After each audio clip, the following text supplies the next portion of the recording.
En Lot-et-Garonne, au cœur de vos territoires, avec Cool Direct. En Lot-et-Garonne, au cœur de vos territoires, avec Cool Direct. Cool Direct, numéro 1 dans le cœur de ses auditeurs.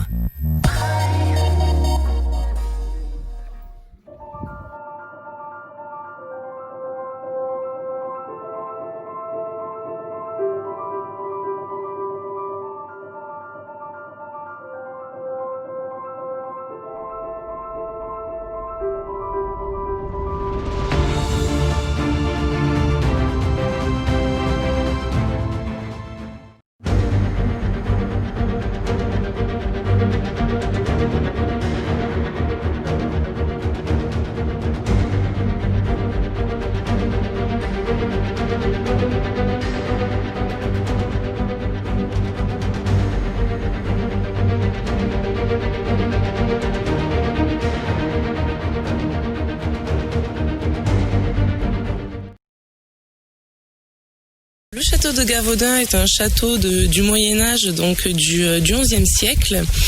Il a d'abord été un repère d'hérétiques, d'où son plan stratégique, sa géolocalisation.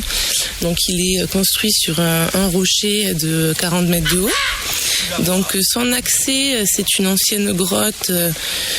Donc à l'époque, c'était une échelle. Donc au fur et à mesure des années, ils y ont gravé des marches, donc des marches taillées à la main. Donc l'entrée est assez sportive. Après, on arrive donc au niveau du rocher. On peut voir les anciennes vestiges encore. Donc après, on a accès au donjon. Donc c'est un donjon de 6 étages.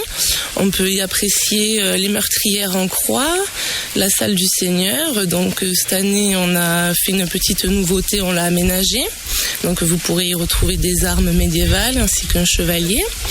Et donc ensuite, on peut monter tout en haut au sommet, donc sur les créneaux du donjon, donc 70 mètres, une vue très impressionnante, donc sur la vallée de Gavaudan, qui aujourd'hui est boisée, mais qui à l'époque c'était de l'agriculture, donc on imagine qu'ils y voyaient jusqu'à 10 km à la ronde.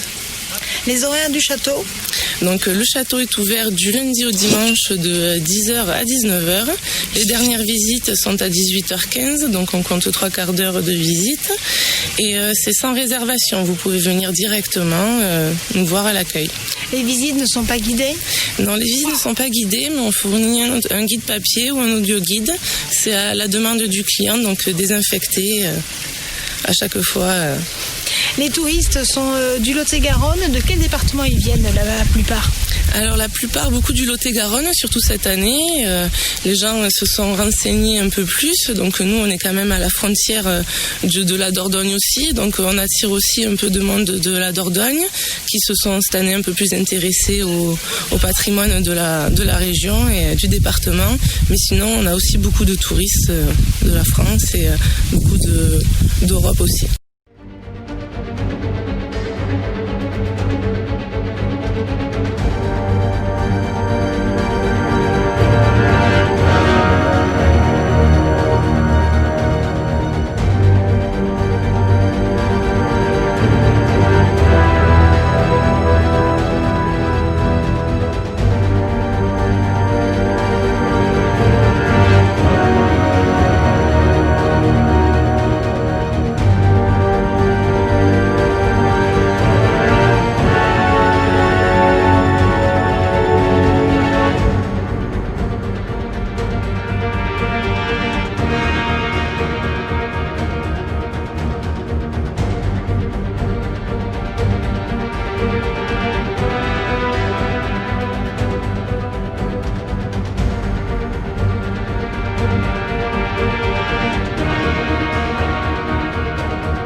très surprenant. Il y a les châteaux, il y a les bastides, il y a les animations, les activités, les marchés, la population locale, les chemins de randonnée aussi. On a des randonnées merveilleuses dans le cœur des Bastides. Voilà, c'est très vert, très joli.